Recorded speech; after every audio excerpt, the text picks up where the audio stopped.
Hello friends. Vardhan academy में आप सभी का स्वागत है। दोस्तों, आज की इस वीडियो में हम लोग रसायन विज्ञान मतलब केमिस्ट्री का पार्ट 1 पढ़ेंगे, ठीक है। और इससे पहले हम लोग कल से हमने स्टार्ट किया है। उसमें देखिए हम लोग बायो के टॉप 30 क्वेश्चंस आपने किए थे, ठीक है। आज की वीडियो में हम लोग केमिस्ट्री के टॉप 30 क्वेश्चंस करेंगे। और इससे पहले हम लोग एक क्वेश्चन पे थोड़ा सा डाउट था, जो दीपा जी ने मुझे मतलब कमेंट किया था कि सर, जो एक हृदय कब आराम करता है, ये क्वेश्चन था बायोलॉजी की क्लास पे। तो उसके ऊपर उन्होंने पूछा था कि इसमें आंसर सही क्या हो सकता है। तो उसके ऊपर पहले हम लोग बात कर लेते हैं। और मैंने 3 जगह से मतलब यहाँ पे मैं प्रूफ दिखाऊंगा आपको कि उसमें सही आंसर क्या होगा, ठीक है। तो ये काम बहुत अच्छा है कि अगर कोई क्वेश्चन पे आप लोगों को डाउट लगता है तो प्लीज़ उस पे मतलब कमेंट करें, जिससे अगर बाई चांस मुझसे कोई गलती हो जाती है या फिर काफ़ी ऐसे क्वेश्चन होते हैं जो काफ़ी ही मतलब विवादास्पद रहते हैं, उनके कहीं अलग आंसर होता है कहीं अलग आंसर होता है, ठीक है। तो उन सब चीज़ों पे यहाँ पर एनालिसिस किया जा सके, क्योंकि मुझे भी थोड़ा सा आप लोगों की तरफ से ही सपोर्ट मिल जाता है एक तरीके से। तो चलो पहले उसको देख लेते हैं।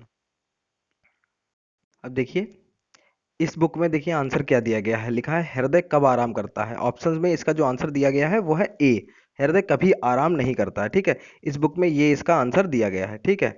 तो मैं यहाँ पे आप लोगों को दिखा देता हूँ कि यहाँ पे इसमें दिखा है हृदय कभी आराम नहीं करता है। इसमें 4 भाग होते हैं, ये सारी 4 चीजें यहाँ पे दिखाई गई हैं। तो इस बुक में इन्होंने कहा है कि ये कभी आराम नहीं करता है। अब ये देखिए घटना चक्र का मैं आपको दिखा दूं। वैसे घटना चक्र पे आप लोग भरोसा कर सकते हैं। मैंने लगभग क्वेश्चन जितने भी चेक किए हैं घटना चक्र से सारे सही निकले हैं, ठीक है। अब इसमें देखिए यही क्वेश्चन है, हृदय कब आराम करता है। तो ये देखिए यूपी पीसीएस प्री 2000 में आ चुका है, यूपी लोअर सबऑर्डिनेट वाले में भी आ चुका है। तो देखिए इसमें देखिए आंसर दिया गया है कि दो धड़कनों के बीच, ठीक है। इसमें देखिए आंसर अलग है, इसमें आंसर अलग है। इसमें दिया गया इसमें दिया कभी आराम नहीं करता है, इसमें दिया गया दो धड़कनों के बीच। और देखिए यहाँ पे इसका वो भी दिया गया है एक्सप्लेनेशन। हृदय एक मांसल तंत्र है, सामान्यतः यह वयस्क मनुष्य में 72 से 75 बार प्रति मिनट धड़कता है। हृदय दो धड़कनों के बीच आराम करता है। दो संकुचनों के बीच का काल विश्राम काल या शिथिलन काल कहलाता है, ठीक है। तो ये जो बात है यही आपकी एनसीईआरटी में कही गई है। तो इसके आधार पर जो आपका आंसर होगा वो दीपा जी ने बिल्कुल सही यहाँ पर मतलब इस पे ऑब्जेक्शन किया तो बहुत सही किया उन्होंने, जिससे आप लोगों का भी आंसर गलत नहीं होगा। क्योंकि कुछ क्वेश्चन ऐसे होते हैं जो विवादास्पद होते हैं, कहीं उसका आंसर कुछ और दिया जाता है कहीं कुछ और दिया जाता है। तो इसका जो इसमें राइट आंसर है, देखिए आपका इसमें भी दिया गया दो धड़कनों के बीच में, जो आपकी घटना चक्र की बुक है। और ये बुक है, इसमें देखिए दिया गया है कभी नहीं, तो कभी नहीं गलत होगा। और जो एनसीईआरटी की बुक है, तो ये देखिए एनसीईआरटी का यहाँ पे पेज मैंने यहाँ पे लगा के देखा है, क्योंकि मैंने तुरंत जैसे ही उन्होंने कहा तो मैंने इसको चेक किया। तो यहाँ पे देखिए लिखा है निलय में क्रिया क्रिया विभव का संचालन आलिंद निलय तथा आलिंद निलय बंडल द्वारा होता है, जहां से हिज के बंडल से इसे निलयी पेशी न्यास तक पहुंचता है। इसके कारण निलयी पेशियों में संकुचन होता है, अर्थात निलय प्रकुंचन। इस समय आलिंद विश्राम अवस्था में आ जाते हैं। तो आलिंद क्या है, विश्राम अवस्था में आ जाते हैं, इसे आलिंद को अनुशीतलन कहते हैं। तो यहाँ पे देखिए अनुशीतलन की बात यहाँ पे भी कही गई, इसी को विश्राम अवस्था कहते हैं। अनुशीतलन यहाँ पे भी कही गई है, और इसमें देखिए घटना चक्र में भी यहाँ पे अनुशीतलन की बात की गई है। ये देखिए शीतलन काल कहलाता है या विश्राम काल कहलाता है। तो जो उसका जो राइट आंसर होगा वो होगा दो धड़कनों के बीच। हृदय कब आराम करता है, दो धड़कनों के बीच, यही इसका राइट आंसर होगा। और इसमें जो लिखा था कि कभी नहीं, ये गलत होगा, ठीक है। तो इसी को हम लोग मान के चलते हैं, क्योंकि एनसीईआरटी भी यही कह रहा है। और आंसर जो है वो एनसीईआरटी के अकॉर्डिंग ही ज्यादातर माना जाता है। फिर तो आयोग के ऊपर है, अगर क्वेश्चन आ जाता है वो उनको जो भी मानना हो, ठीक है। तो चलिए आज की वीडियो स्टार्ट करते हैं, उनको उस अपनी वीडियो। तो इसी तरीके से अगर कोई भी जैसे डाउट हो तो उसको आप लोग कर सकते हैं। इसके अलावा एक दो क्वेश्चंस और पूछे गए थे कि रूबी जी की तरफ से कहा गया था कि सर इसकी टाइमिंग क्या रहेगी, क्लास की टाइमिंग बता दीजिए, तो जो घर पे काम होते हैं थोड़े बहुत वो सारे निपटा के काम किए जा सकते हैं। तो टाइमिंग का यही है कि इस समय तो 8 बजे ही मैं ये सुबह ही मॉर्निंग में डाल रहा हूँ। अगर आप लोगों को दिक्कत हो तो आप लोग कह दीजिए, तो इसको 9 या 10 बजे भी मैं कर सकता हूँ। क्योंकि मैं 8 बजे इसको इसलिए रखा है क्योंकि अभी 2-3 दिन थोड़ी सी तबीयत गड़बड़ है, थोड़ा सा अभी सेटल होने में थोड़ा टाइम लग रहा है। तो 2-3 दिन का टाइम है, फिर 8 बजे इसलिए रखा है क्योंकि 8 बजे एक वीडियो हो जाएगी। फिर मैं केमिस्ट्री और फिजिक्स केमिस्ट्री बायो तीनों की लगभग एक वीडियो आपको देने की कोशिश करूंगा। और उसके बाद मैं कोशिश करूंगा कि हिस्ट्री ज्योग्राफी और बायो की हिस्ट्री ज्योग्राफी और पॉलिटी की भी वीडियो आपको प्रोवाइड करा दी जाए। तो उसके लिए टाइम थोड़ा सा सुबह से ही स्टार्ट करना पड़ेगा। तो उसी मैंने ये जो टाइम है ये 8 बजे का आपका रखा है। इसके अलावा धीरज कुमार जो जी हैं, इन्होंने कहा था कि सर जो क्वेश्चंस हैं, क्वेश्चन है वो टॉपिक वाइज लीजिए, ठीक है, टॉपिक वाइज लीजिए जो सिलेबस है उसके अकॉर्डिंग। तो बस उन्होंने बात तो बहुत सही कही थी कि टॉपिक वाइज लेंगे तो चीज़ें पता रहेंगी कि ये टॉपिक क्लियर हो गया। लेकिन थोड़ी सी दिक्कत ये है कि जैसे जो हमने 6 to 8 जो बुक कराई थी, तो वो बिल्कुल सिलेबस के अकॉर्डिंग था, तो वो चीज़ें उठा के बिल्कुल वैसे की जा सकती थी। लेकिन जो ये क्वेश्चंस है, मैं इसमें ये क्वेश्चन कोशिश कर रहा हूँ कि ज़्यादा से ज़्यादा क्वेश्चन हो जाए, ठीक है। और ऐसा कुछ भी नहीं है कि एक भी क्वेश्चन ऐसा नहीं होगा जो आपके सिलेबस से बाहर होगा, बस इतना आप लोग हम पे भरोसा रखिए, ठीक है।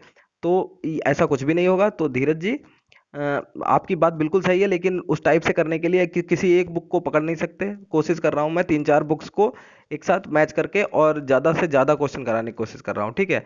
तो अभी 3-4 बुक्स हैं, तो सारे मतलब अलग अलग तरीके से उसमें चैप्टर्स के नेम दिए गए हैं, तो वो थोड़ा सा करना मुश्किल है। तो मैं ज़्यादा से ज़्यादा मैं कोशिश कर रहा हूँ कि क्वेश्चंस को ही करवा दूँ, ठीक है। तो जैसा भी आपको लगे वैसा हमें कमेंट बॉक्स में बताइए, फिर मैं उसको देखूंगा, ठीक है। तो चलिए आज की वीडियो स्टार्ट करते हैं, ज़्यादा फालतू की बातें ना करें और चलिए देखते हैं। यहाँ पे देखिए, मैंने कोशिश की है कि इस बार पीडीएफ फॉर्म में करें, क्योंकि थोड़ा सा अच्छा लगता है। मतलब नॉर्मली कॉपी पे करके उसकी फोटो पर बताना थोड़ा सा अजीब लगता है, शायद लोगों को भी अच्छा नहीं लगता होगा। तो यहाँ पे कोशिश की है, तो जब टाइपिंग करते हैं, ये मोबाइल में ही थोड़ा सा टाइपिंग है, तो ये देखिए इलेक्ट्रॉन किस तरीके से लिखा है। तो इसको आप लोग थोड़ा सा समझ लीजिए। देखिए प्रोटॉन, ठीक है, प्रोटॉन की जगह पे यहाँ पे देखिए कैसे यहाँ पर छपा हुआ है, तो ये थोड़ा सा आप लोग समझ लीजिएगा, ठीक है। तो चलिए स्टार्ट करते हैं आज की वीडियो। पहला क्वेश्चन है परमाणु नाभिक के अवयव अवयव हैं इलेक्ट्रॉन और प्रोटॉन, इलेक्ट्रॉन और न्यूट्रॉन, प्रोटॉन और न्यूट्रॉन, प्रोटॉन न्यूट्रॉन और इलेक्ट्रॉन, ठीक है। कुछ आंसर क्वेश्चंस ऐसे भी हैं जो थोड़े इजी हैं, ठीक है। तो इसका जो राइट आंसर है वो है आपका ऑप्शन सी, प्रोटॉन और न्यूट्रॉन, ठीक है, प्रोटॉन और न्यूट्रॉन। परमाणु के केंद्र में एक नाभिक होता है जिसमें प्रोटॉन तथा न्यूट्रॉन स्थित होते हैं, ठीक है। तो प्रोटॉन जो है वो धनावेशित होते हैं और न्यूट्रॉन जो है वो विद्युत उदासीन कण होता है, ठीक है। परमाणु में इलेक्ट्रॉन नाभिक के चारों ओर एक निश्चित कक्षा में चक्कर लगाते हैं, जिसे जिसे ऊर्जा स्तर कहते हैं, ठीक है। तो जो परमाणु का इलेक्ट्रॉन है वो नाभिक के चारों ओर, जैसे नाभिक है उसके चारों ओर चक्कर लगाते हैं, इसे क्या कहते हैं? ऊर्जा स्तर, ठीक है। नेक्स्ट क्वेश्चन है, परमाणुवीय नाभिक किसने खोजा था? ठीक है, परमाणुवीय जो नाभिक है वो किसने खोजा था? रदरफोर्ड, डाल्टन, आइंस्टीन या थॉमसन? ठीक है, तो इसका जो राइट आंसर है वो है आपका ऑप्शन ए, रदरफोर्ड, ठीक है। परमाणुवीय नाभिक किसने खोजा था? रदरफोर्ड ने खोजा था। नेक्स्ट क्वेश्चन है क्वेश्चन नंबर 3, निम्नलिखित में से किस में ऋणात्मक आवेश होता है? अल्फा किरण, अल्फा कण, बीटा कण या गामा किरण? इसका जो राइट आंसर है वह है आपका ऑप्शन सी, बीटा कण में, ठीक है। ऋणात्मक आवेश किस में होता है? बीटा कणों में। देखिए, अल्फा किरण अल्फा कणों से बनी होती है, ठीक है। अल्फा किरण जो है वो अल्फा कणों से बनी होती है, तो ये तो एक ही बात हो गई, ठीक है। अल्फा किरण अल्फा कणों से बनी होती है जो धनावेशित होती है, ठीक। धनावेशित हीलियम नाभिक की होती है, ठीक है। ये काहे की होती है? धनावेशित हीलियम का नाभिक होता है इसमें। और जो बीटा कण है वो ऋणावेशित इलेक्ट्रॉन एवं गामा किरण अनावेशित होती है। जो गामा किरण है वो अनावेशित होती है, बीटा किरण जो कण है जो वो आपका ऋणावेशित होता है। तो ऋणावेशित ही इसमें ऋण आवेश किसमें होता है? तो वो होगा बीटा कण, ठीक है। अल्फा किरण और अल्फा कण ये होते हैं धनावेशित, और गामा किरण ये अनावेशित होते हैं, इसमें कोई आवेश नहीं होता है, ठीक। तो इसका जो राइट आंसर है वो है आपका ऑप्शन सी, बीटा कण। नेक्स्ट क्वेश्चन है, जिस तत्व के परमाणु में 2 प्रोटॉन, 2 न्यूट्रॉन और 2 इलेक्ट्रॉन हो उस तत्व की द्रव्यमान संख्या कितनी होती है? तो यहाँ पे थोड़ा सा प्रिंटिंग में थोड़ा सा है लिखा, कोशिश की थी सही से, लेकिन वो हो जाता है थोड़ा सा गड़बड़। तो यहाँ पे देखिए प्रोटॉन लिखा है, न्यूट्रॉन और इलेक्ट्रॉन। 2 प्रोटॉन हो, 2 न्यूट्रॉन और 2 इलेक्ट्रॉन हो तो परमाणु की द्रव्यमान संख्या कितनी होगी? ठीक। तो ऑप्शन है 2, 4, 6 और 8। अब द्रव्यमान संख्या होता क्या है? द्रव्यमान संख्या बराबर होता है किसी भी जो परमाणु है, किसी तत्व के परमाणु यहाँ पे पूछा गया है, तो यहाँ पर जो उसकी द्रव्यमान संख्या है वो कैसे निकाली जाती है? प्रोटॉन प्रोटॉन प्लस न्यूट्रॉन, ठीक। तो प्रोटॉन और न्यूट्रॉन कितने कितने हैं? दो दो हैं, तो 2 प्रोटॉन प्लस 2 न्यूट्रॉन, तो कितना होगा? 4। तो जो न्यूट्रॉन और उनके तत्व की जो द्रव्यमान संख्या होगी वो होगी आपका ऑप्शन बी, ठीक है। 4 होगी द्रव्यमान संख्या, कितनी होगी? 4। ये हमेशा याद रखिए, क्वेश्चन इसको लिख लीजिए, द्रव्यमान संख्या बराबर प्रोटॉन प्लस न्यूट्रॉन, ठीक है। ये आपको पता होना चाहिए क्योंकि इस टाइप से भी क्वेश्चन आ सकता है। नेक्स्ट है, किसी एक तत्व की परमाणु संख्या है किसके बराबर है? देखिए, नाभिक के न्यूट्रॉन के बराबर, नाभिक के प्रोटॉन के बराबर, सापेक्ष परमाणु द्रव्यमान के बराबर, या उपरोक्त में से कोई नहीं। तो इसका जो राइट आंसर है वो है आपका ऑप्शन बी, नाभिक के प्रोटॉन के बराबर। ठीक। परमाणु संख्या किसके बराबर होती है? तो परमाणु संख्या का भी फॉर्मूला लिख लीजिए, परमाणु संख्या बराबर नाभिक में उपस्थित प्रोटॉन। ठीक है, तो जितने भी प्रोटॉन होंगे वो आपके परमाणु संख्या के बराबर होगी। ठीक है, अब नेक्स्ट, वह वस्तु जिसकी पहचान मृदु एक्सरे के माध्यम से हो सकती है। तो किसकी पहचान मृदु एक्सरे के माध्यम से हो सकती है? कोई द्रव्यमान, गोलियों में सीसा, जो गोली होती है नहीं छोटी सी, उसमें सीसा, ऑप्शन सी है सीसा, या नकली सिक्कों को असली सिक्के से मृदु एक्सरे के माध्यम से किसकी पहचान हो सकती है? तो इसका जो राइट आंसर है वो है आपका ऑप्शन डी, नकली सिक्कों को असली सिक्के से इसमें पहचाना जा सकता है कि कौन नकली सिक्का है कौन असली सिक्का है।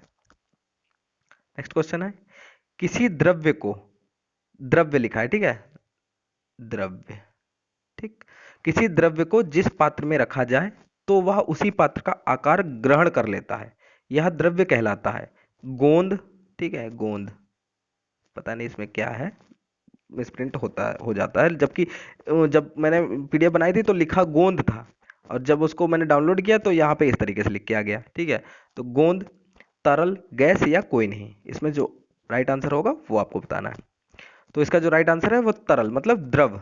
द्रव्य का मतलब होता है, द्रव्य तीन अवस्थाओं में होता है, द्रव्य होता है ठोस, द्रव और गैस, तीन अवस्थाओं में होता है, ठोस, द्रव और गैस। तरल का मतलब होता है द्रव। ठीक है, अब द्रव कोई चीज होती है, जैसे तरल कोई पदार्थ है, जैसे पानी है, तो ग्लास में डालेंगे तो ग्लास का आकार ले लेगा। ठीक है, किसी कटोरे में डालेंगे तो उसका आकार ले लेगा, किसी चीज में भी डालेंगे तो उसका आकार ले लेगा। तो यही पूछा गया, किसी द्रव को जिस पात्र में रखा जाए तो वह उसी पात्र का आकार ग्रहण कर लेता है, यह द्रव्य कहलाता है। क्या कहलाता है? तो यही पूछा गया था, इसका राइट आंसर होगा तरल। नेक्स्ट क्वेश्चन है क्वेश्चन नंबर 8, कैंसर के लिए प्रसिद्ध चमत्कारी दवा टैक्सोल प्राप्त होती है, ठीक है, किससे प्राप्त होती है? सिनकोना, यू, ओक, या ओम, आम, सॉरी, किस कौन से पेड़ से प्राप्त होती है? कैंसर के लिए जो प्रसिद्ध चमत्कारी दवा है टैक्सोल। ठीक है, तो इसका जो राइट आंसर है वो है आपका ऑप्शन बी, यू, YEW। ठीक है, यू, ये कैंसर के लिए प्रसिद्ध चमत्कारी दवा है जो यू के पेड़ से प्राप्त की जाती है। नेक्स्ट क्वेश्चन है, किसी तत्व की परमाणु संख्या डॉट डॉट डॉट की संख्या के बराबर है, किसकी संख्या के बराबर है? नाभिक में न्यूट्रॉन, नाभिक में इलेक्ट्रॉन, नाभिक में प्रोटॉन, या प्रोटॉन के इलेक्ट्रॉन। तो इसका जो राइट आंसर है वो है आपका ऑप्शन सी, नाभिक में प्रोटॉन। एक तत्व की जो परमाणु संख्या है वो नाभिक में प्रोटॉन की संख्या के बराबर होती है, नाभिक में प्रोटॉन की संख्या के बराबर, परमाणु संख्या बराबर नाभिक में प्रोटॉनों की संख्या। नेक्स्ट क्वेश्चन, हाइड्रोजन को जलाने से क्या बनेगा? ठीक है, बहुत अच्छा क्वेश्चन है। हाइड्रोजन को अगर जलाएंगे तो क्या बनेगा? ऑक्सीजन, राख, मिट्टी, या पानी? तो इसका जो राइट आंसर है वो है आपका ऑप्शन डी, ठीक है, पानी। क्योंकि हाइड्रोजन को अगर हवा की अनुपस्थिति में जलाया जाएगा तो ऑक्सीजन के साथ प्रतिक्रिया करके जल का निर्माण करेगी। ठीक है, तो जो हाइड्रोजन है वो क्या जलाने पे क्या बनेगा? आपका H2O। ठीक है, पानी। नेक्स्ट है, पीएच मूल्यांकन दर्शाता है, पीएच मान का जो मूल्यांकन होता है वो क्या दर्शाता है, ये इसमें पूछा गया है। तो इसके ऑप्शंस हैं, निगेटिव से फोटो बनाने के काम में लाए जाने वाले रसायन की गुणवत्ता, किसी घोल के अम्लीय या क्षारीय होने का मूल्यांक, भूकंप की तीव्रता का मूल्यांक, या दूध की शुद्धता परखने का मूल्यांक।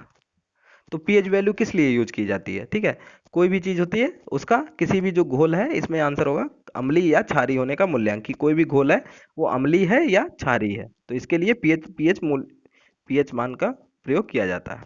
नेक्स्ट क्वेश्चन है, जब इनो लवण को जल में डाला जाता है तो बुलबुले बनते हैं, जैसे हम लोग इनो लेके आते हैं उसको पानी में डालते हैं तो उसमें बुलबुले बनने लगते हैं, तो वो क्यों बनते हैं? ऑक्सीजन गैस द्वारा, ऑक्सीजन गैस, कार्बन डाइऑक्साइड, इसका कारण पूछा गया, कार्बन डाइऑक्साइड गैस के कारण, नाइट्रोजन गैस के कारण, या हाइड्रोजन गैस के कारण। तो इसका जो राइट आंसर होगा वो होगा आपका option B, carbon dioxide gas के कारण। ठीक है, तो जो बुलबुले उठते हैं वो आपके कार्बन डाइऑक्साइड CO2 गैस के कारण उठते हैं। नेक्स्ट क्वेश्चन है, नीला थोता क्या है? Carbon, copper sulphate, calcium sulphate, iron sulphate, या सोडियम सल्फेट? क्वेश्चन नंबर 13, तो नीला थोता जो इसका जो राइट आंसर होगा वो होगा आपका ऑप्शन ए, कॉपर सल्फेट। ठीक है, CuSO4 जो नीला होता है ये क्या होगा, copper sulphate. Next question, question number 14। खाने का सोडा है sodium chloride, sodium bicarbonate, sodium sulphate या सोडियम हाइड्रोक्साइड। खाने का सोडा पूछा गया, ठीक है। तो इसका जो राइट आंसर है वो है आपका option sodium bicarbonate, option B sodium, oh sorry, sodium bicarbonate, ठीक है। खाने का जो सोडा है वो आपका सोडियम बाइकार्बोनेट है और इसका जो रासायनिक सूत्र है वो है NaHCO3, ठीक है। इसमें पीडीएफ में ये Na जो 3 है ये नीचे लिखा जाता है, तो ये पीडीएफ में हो नहीं पा रहा था, इसीलिए मैंने इसके रासायनिक सूत्र सामने नहीं लिखे हैं, ठीक है। तो यहाँ पे बता दिया NaHCO3 सोडियम बाइकार्बोनेट।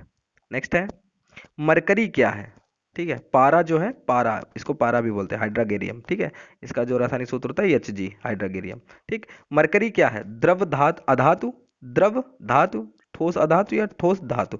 इसमें से जो राइट आंसर है वही बताना है। द्रव धातु, द्रव लिखा है, ठीक है। तो इसका जो राइट आंसर है वो होगा द्रव धातु। मरकरी जो पारा है वो क्या है, एक धातु है जो कि द्रव अवस्था में होती है, ठीक। मरकरी पारा जो है वो द्रव धातु होती है। नेक्स्ट क्वेश्चन है निम्नलिखित में से कौन सा एक लवण सागर में सर्वाधिक पाया जाता है। ऑप्शन है calcium carbonate, sodium chloride, potassium chloride या मैग्नीशियम सल्फेट, ठीक है। तो इसका जो राइट आंसर है वो आपका होगा option B sodium chloride, NaCl, ठीक है, NaCl। सागर में सर्वाधिक क्या पाया जाता है, NaCl, sodium chloride. Next question है क्वेश्चन नंबर 17। जिस प्रक्रम, ये लिखा है प्रक्रम लिखा है, ठीक है, प्रक्रम, ठीक। जिस प्रक्रम द्वारा अमोनिया का व्यावसायिक उत्पादन किया जाता है उसे क्या कहा जाता है, ठीक है।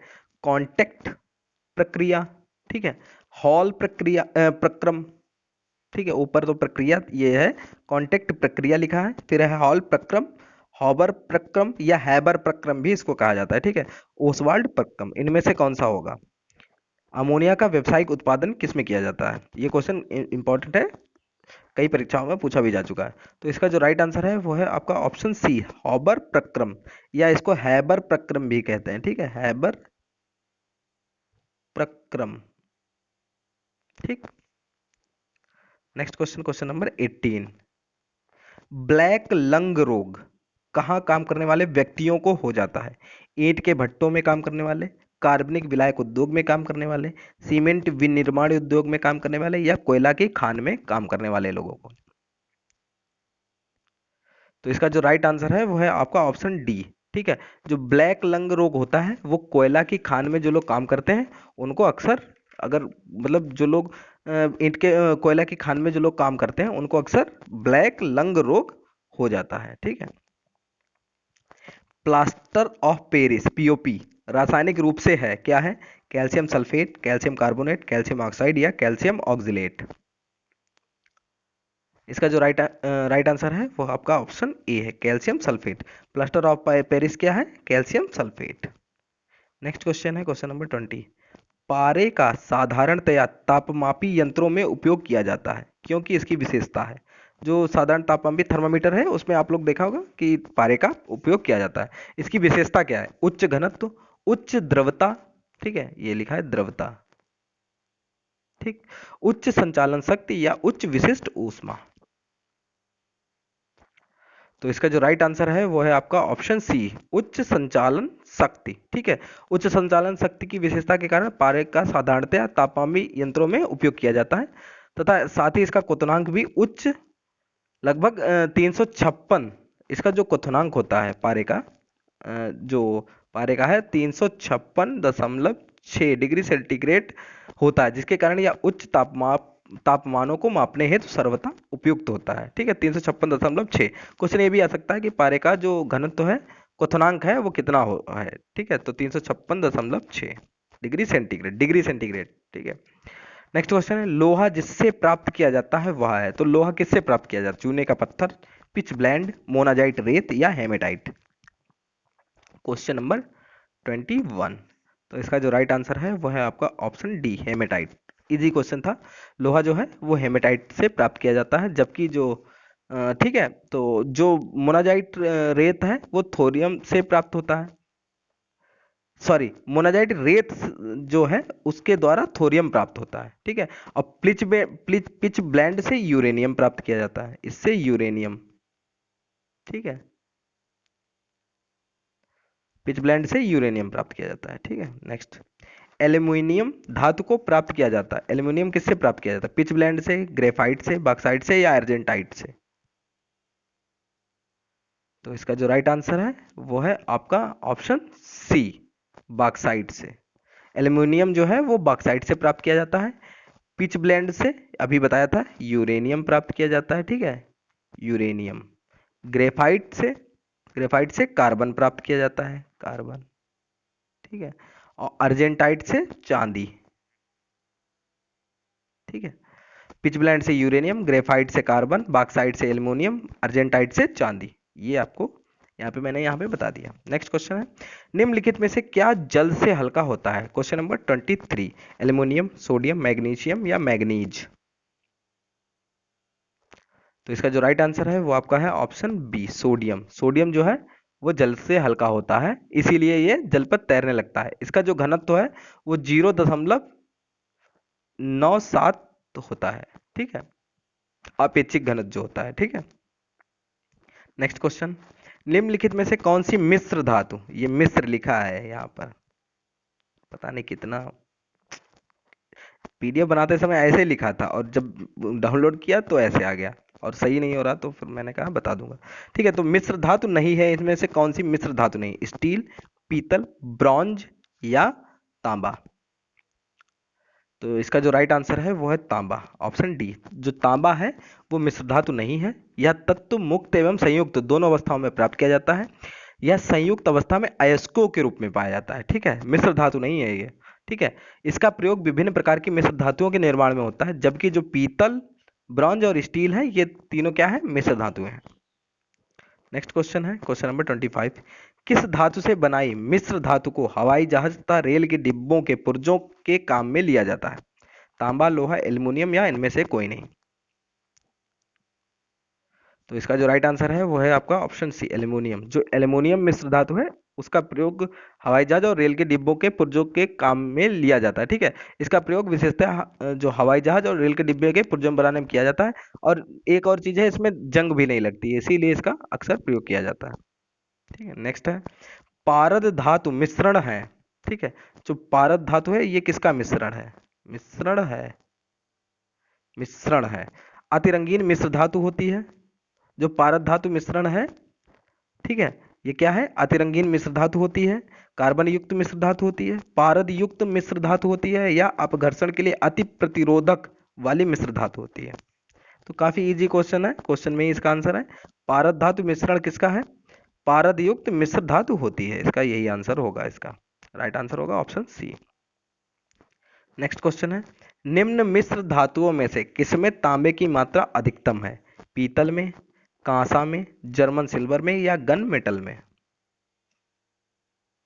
तो इसका जो राइट आंसर है वो है आपका ऑप्शन बी, कांसा में। ठीक है, कांसे में 88% तांबे की मात्रा होती है, 88%। ठीक है, जो कि इनमें से सर्वाधिक है। नेक्स्ट क्वेश्चन है, स्टील में कठोरता प्रदान करने के लिए बढ़ाई जाती है कार्बन की मात्रा, मैग्नीज की मात्रा, सिलिकॉन की मात्रा या क्रोमियम की मात्रा? स्टील जो होती है उसमें जो कठोरता है उसको प्रदान करने के लिए क्या बढ़ाया जाता है इसमें? तो कार्बन की मात्रा बढ़ा दी जाती है, जिससे स्टील में जो है वो कठोरता प्रदान कराई जाती है कार्बन की मात्रा को बढ़ा के। ठीक है, जितनी मतलब ये समझ लीजिए कि स्टील में जितना कार्बन होगा उतना ही वो कठोर हो जाएगा। इस तरीके से इस चीज को समझ लीजिए। नेक्स्ट क्वेश्चन है, जंग रहित लोहा बनाने में प्रयुक्त होने वाली महत्वपूर्ण धातु है, जंग रहित लोहा बनाने के लिए, एल्युमिनियम, कार्बन, क्रोमियम या टिन? तो इसका जो राइट आंसर है वो है आपका ऑप्शन सी, क्रोमियम। ठीक है, क्रोमियम। क्रोमियम जो है उसको जब मिला दिया जाता है तो जो लोहा है वो जंग रहित हो जाता है। नेक्स्ट एंड लास्ट क्वेश्चन है, मोनोजाइट अयस्क है, जो मोनोजाइट है वो किसका अयस्क है? यूरेनियम का, सिलिकॉन का, लोहा का या थोरियम का? तो इसका जो राइट आंसर है वो है आपका ऑप्शन डी, थोरियम का। मोनाजाइट जो है इसका है वो आपका किसका है, थोरियम का। तो ये देखिए आपके 30 क्वेश्चन यहाँ पे कंप्लीट हो गए हैं।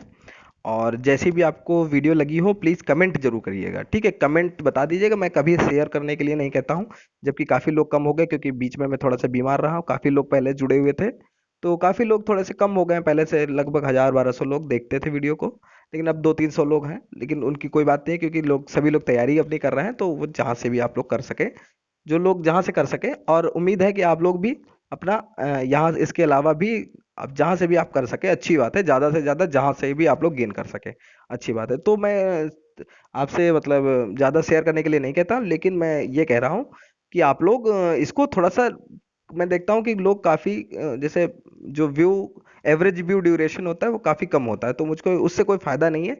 लेकिन मैं देखता हूँ कि लोग पता नहीं क्या 4-5 मिनट देख के छोड़ देते हैं, शायद ऐसा है। तो ऐसा करने से उनको लॉस हो सकता है। तो बस उसको आप लोग, अब 15-20 मिनट की वीडियो है, इसको आसानी से देख सकते हैं, इतना कोई टाइम भी नहीं इसमें लगता है। तो 30 क्वेश्चन ये आपके अगर मैं कराता रहूंगा 2 महीने तक, अभी टाइम है लगभग, तो 1800 से 2000 क्वेश्चन, लगभग 1500 क्वेश्चन तो लगभग आपके केमिस्ट्री के हो ही जाएंगे। ठीक है, मैंने टोटल 1000+ कहे थे, लेकिन अब टाइम अच्छा खासा है आपके पास। तो देखिए यहाँ पे 30 क्वेश्चन ही आप करेंगे, तब भी आप लोग 1500 से 1800 क्वेश्चन आसानी से आप लोगों के हर एक सब्जेक्ट के कंप्लीट हो जाएंगे। अब तो ये सब्जेक्ट भी नहीं, ये तो एक पार्ट है आपका साइंस का, ठीक है। तो रसायन विज्ञान के भी अगर 1500 होंगे तो 3-4 हजार करीब आपके साइंस में क्वेश्चन हो जाएंगे। इसी तरीके से physics, chemistry, sorry, history, geography और पॉलिटी का भी मैं स्टार्ट करने की कोशिश करूंगा, ठीक है। तो जैसा भी हो आप लोग कमेंट बॉक्स में बताइएगा। और कोई भी क्वेश्चन में अगर आपको डाउट लगे, जैसे कि जो दीपा जी हैं उन्होंने उस पर डाउट किया था एक क्वेश्चन पे, उसका मैंने आज एक्सप्लेन भी कर दिया है शुरुआत में ही। तो जिन लोगों ने नहीं देखा है तो वो लोग उसको देख लें, ठीक है। तो दोस्तों जैसा भी आप लोगों को लगे हमें कमेंट बॉक्स में जरूर बताएं। तो दोस्तों आज की वीडियो में सिर्फ इतना ही, मिलते हैं अपनी नेक्स्ट वीडियो में, तब तक के लिए नमस्कार।